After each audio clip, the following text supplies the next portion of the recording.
Hi guys, I'm Dan and this is DB Games. Welcome to the channel. Today we're looking at Eter. It's a really funky game like Naughts and Crosses, and it's made by Smart Flamingo.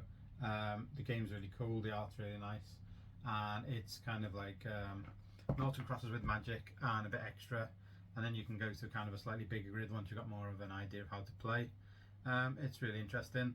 If you like this review and you want to see more, please subscribe to the channel, it really helps. And any likes and comments are also really gratefully received. Thanks for watching. Let's review this one.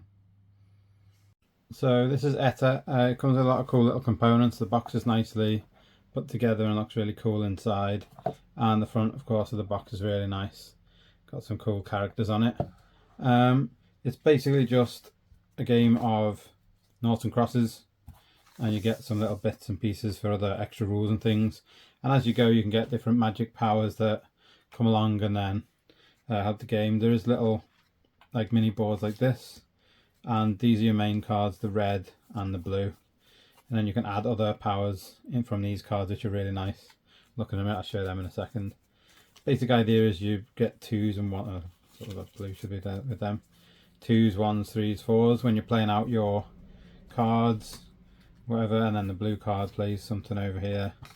To start with, you'd start on a very basic mode where if you're playing a 3, you can either play it on a space that touches this card, or you can play it over the card with a lower number. So you could then delete one of your opponent's plays, but they also can of course do the same to you. So if they had a 4, they could come and play the 4 on top. It's very straightforward. It doesn't take a lot of learning to get into. The cards look nice and they've got cute art on them and different little things for each number. 2, 3, 3's got 3 people on, 4's got 4 people on. These cards are slightly different. They're illusion cards which you can use to help you. And as you get into the game more, you also get to play with some of these powers and magical beings. And the art on these is really nice, as you can see. And then there's also some variations and things you can put on the game board to mix up play and make it more interesting and make it a bit more of a challenge, or change up the gameplay, and other different powers and things you can add into the game. Now when you read the rules, it sounds like it's going to be really hard, but actually it's a very straightforward game. I think for any actual gamers, you don't need to do the trial bit too much at the start. It tells you just to play this with the numbers and then go from there. But I think that's a bit too easy. But obviously if you're playing with children or young adults, then you might want to introduce it a little bit slower. So it's nice that there are options there. The art I really love, like just this little card even. The little person on the tree, nice background, really cool art style. My only gripe is that I find it a bit weird that you've got this card here, which you think would be your board. But as you can see, the card pieces fit over about 4 squares instead of 1. So you can't really use that as a board. If I was going to get something like this, I'd want it to be the right size. And then obviously when it's 4x4, it's even smaller, and of course you've got no chance of playing that there. But I think it's just to give you an idea of how to play it. But if you're going to give a board, I'd rather it be the right size. This is useful for putting tokens on the smaller one. But overall the game is really fun.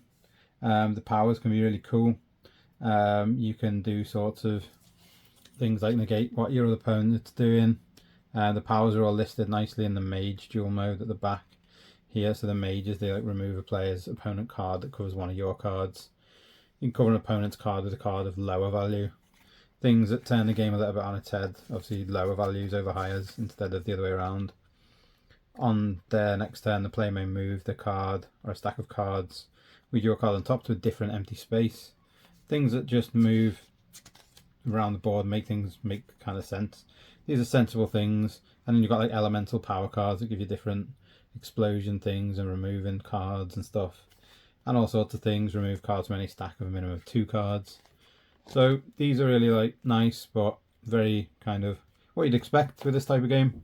I think overall I'd give it a 7. It's a fun game. The art is really nice, and it's a great way to introduce some of your family or friends to board games with a game they already know. Obviously a lot of people already know how to play Naughts and Crosses. It's very straightforward. This adds a slight little bit extra on top of that, but doesn't make it too hard to follow. And then after that you add some powers and things which again make it a little bit harder again, but not not ridiculously difficult, and really nice for those of you into board games. Like I say, 7 out of 10. Really good game. Really enjoyed it, and definitely one I'd be happy to play again in the future. If you like this review, please follow the channel. Thanks for watching. I'll see you on the next video.